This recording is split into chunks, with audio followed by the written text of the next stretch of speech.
In today's lesson, we'll look at the first part of Unit 9, which is the fundamental theorem of calculus.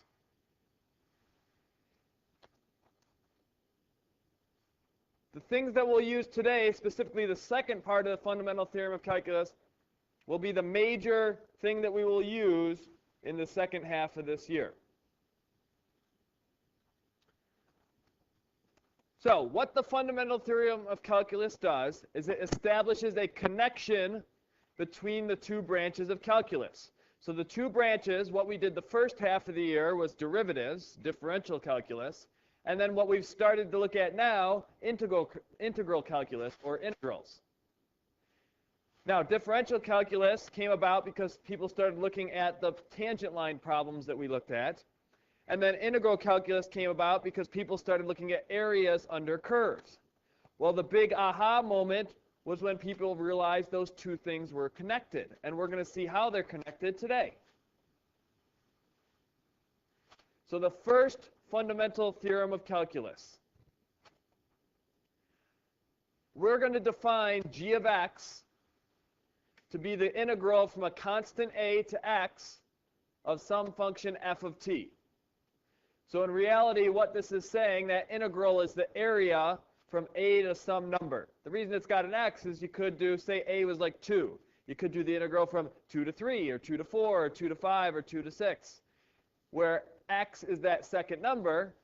So really, g of whatever x is, so like g of 6 would mean the area under the curve from a to 6. G of 5 would mean the area under the curve from a to 5, and so forth.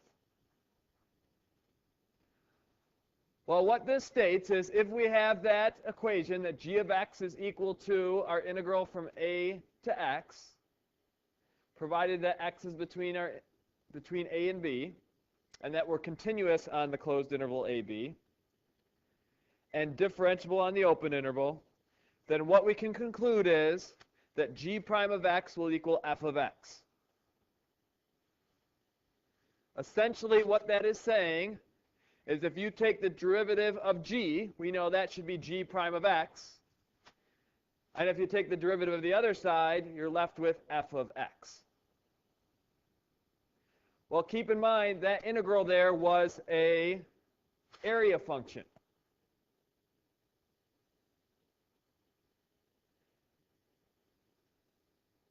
That's saying if you take the derivative of that area function, you end up with f of x, your original function.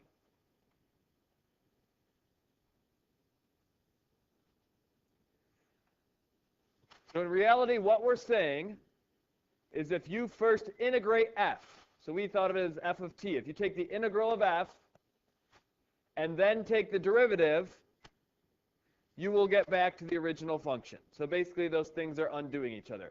Now keep in mind the integral, now we've seen antiderivatives, but we haven't seen it as an integral. So what the integral really means is we're going to take the antiderivative.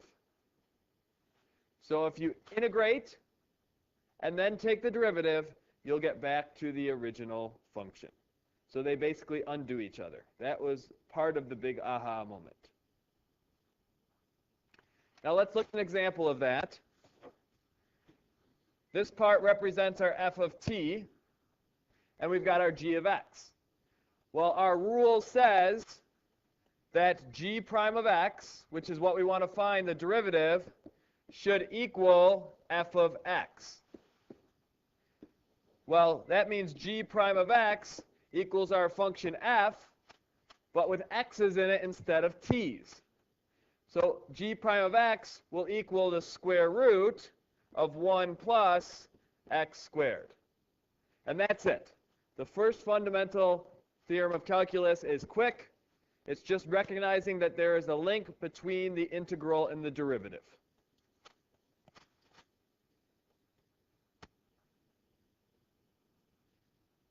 The second fundamental theorem of calculus is the one we will use much more frequently.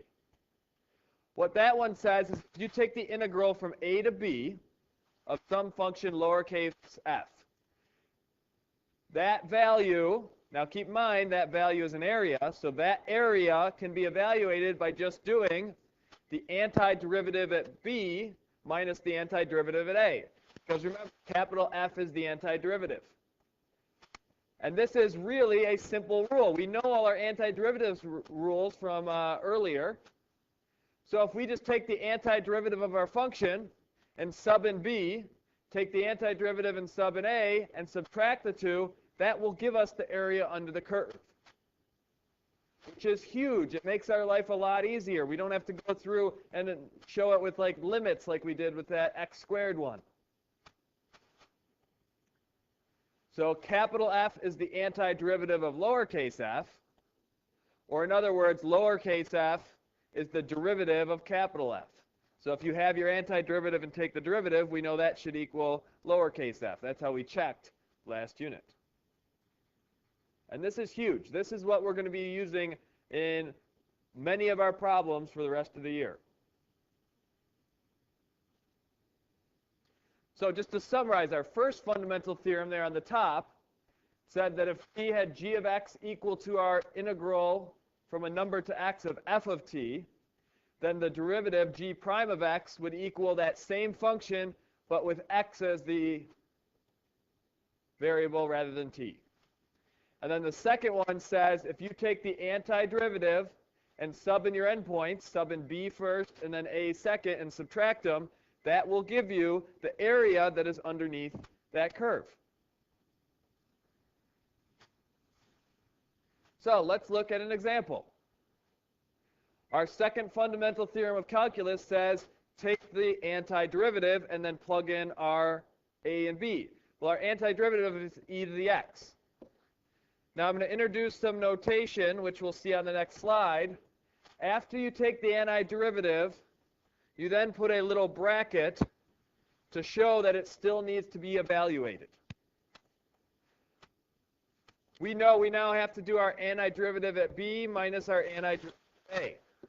Well, b is just 3, so we'll do e to the third minus e to the first. It does not tell us to round, so that is just our answer. Now, you may be asking yourself, where's the plus c?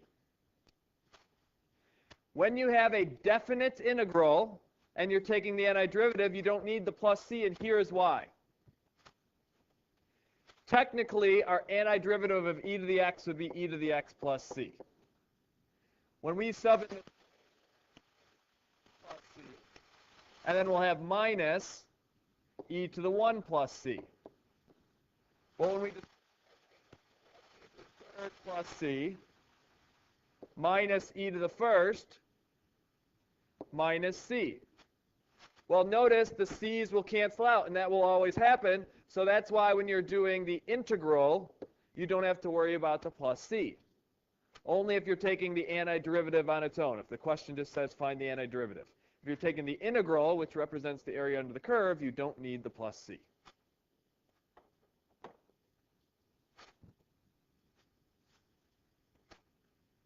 So again, as I mentioned, the new notation, after you've taken the antiderivative in that intermediate step, remember capital F of x is your antiderivative, you usually put a little bracket there and put your a and b just to show that it still needs to be evaluated. And that's a helpful reminder for yourself as well, that there's still more that you have to do. And then you next just show f of b minus f of a.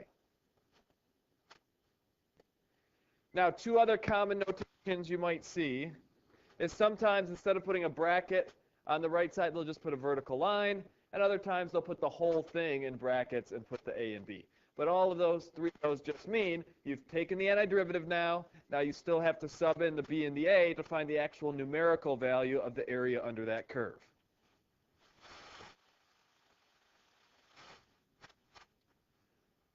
So let's find the area under the curve of x squared from 0 to 1. Now, you should already know the answer to this. We've done it a few times, but you'll see in our method now, this is going to be nice, this is going to be quick, and we'll get the same thing. So we want the integral from 0 to 1 of x squared dx. Now, what the dx is representing is that is the variable you're taking the antiderivative with respect to.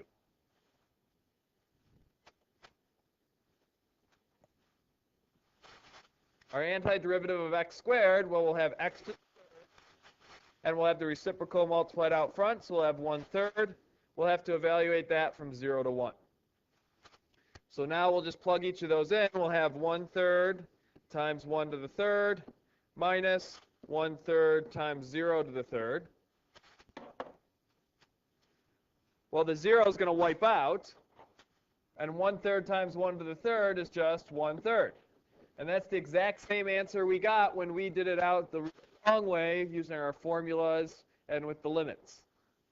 So notice this is going to make our life a lot easier.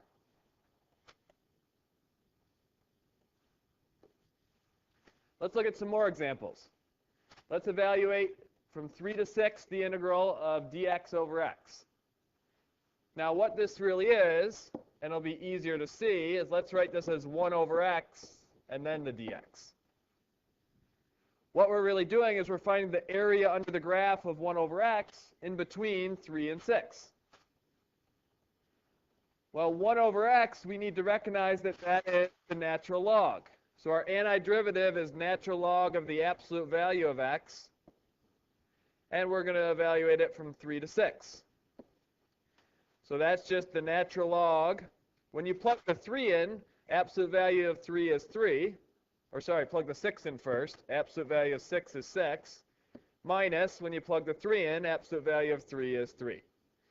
Now again, it doesn't tell you to round, so we can just leave it as this if we want. If you wanted to, and you don't have to, but an equivalent representation of that would be the following. In logs, you can have the insides be divided. So this is equivalent to what we have boxed. So really, that's the same as natural log of 2. So you could work through that, but you don't have to. Because remember, as long as it's an equivalent answer, you can like that this year.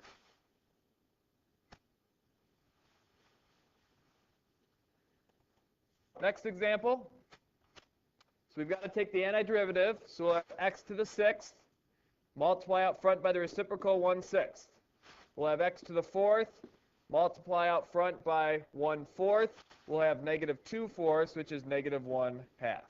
And we still have to evaluate it from 1 to 2. So we'll plug in our 2. We'll get 1/6 times 2 to the 6th minus 1/2 times 2 to the 4th. Now, the reason for this example is to caution you. If your thing that you're plugging into, the antiderivative, has more than one term, when you do your f of b minus your f of a, you need to put your second thing in parentheses so that the negative will distribute to both parts. That's very, very important.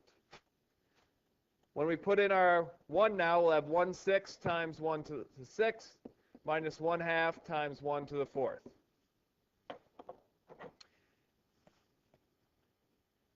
And we'll neaten this up now. 2 to the 6th is 64. So we'll have 64 over 6, which is really 32/3.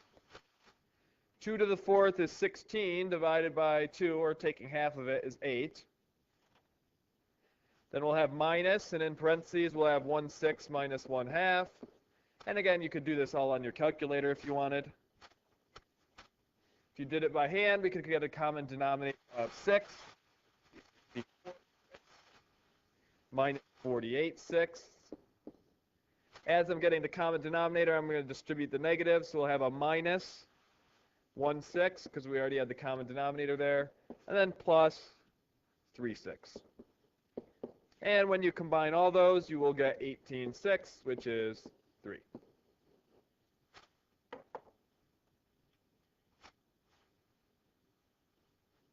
And again, you could have plugged that in your calculator to get 3 as well.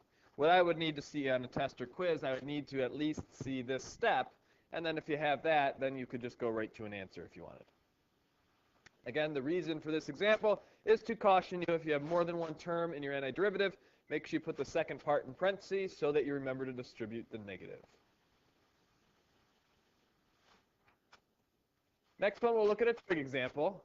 Remember, our cycle for derivatives is sine x, cos x, negative sine x, negative cos x. So we're doing antiderivatives, so we're going back up. So the derivative of cos x is sine x minus, so think of it as the minus is in there, and just look at what's the derivative of sine x. Well, the derivative of sine x is negative cos x. Now, the other way you could have thought of it is thinking of it as a whole negative sine x, and then your derivative would be positive cos x. Either way you think about it, you end up with the same. And we're going from 0 to pi still. So we'll have sine of pi plus of pi minus, there's more than one term, so put it in parentheses, sine 0 plus cos 0.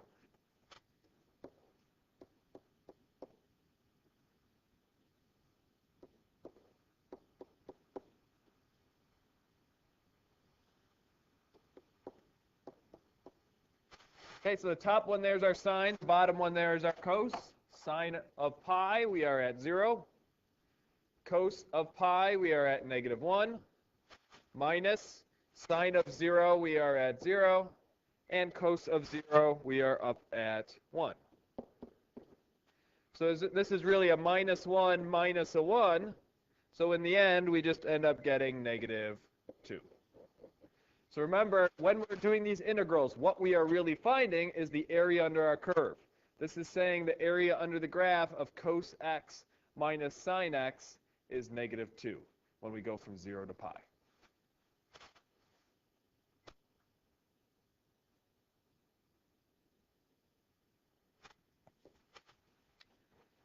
Now, let's think about tango and rumba from the beginning of Regents Pre-Calc, for those of you that were in Regents Pre-Calc. What you did with tango and rumba is you looked at the position graph and found the slope of it to find the velocity graph. And that's what we did with derivatives. That's the first half of calculus. Well, now we're doing the reverse. When you had a velocity graph, you found the area under the curve, and that gave you the points for the position graph. So you really have known about today's lesson for over a year. You knew that the area under the graph can give you the original function, which is really just saying an integral. So to summarize, the distance traveled is equal to the area under the graph of the velocity function. So in tango and rumba, you would split it into like rectangles and triangles. You would find the area under the graph, and that's how far you had traveled.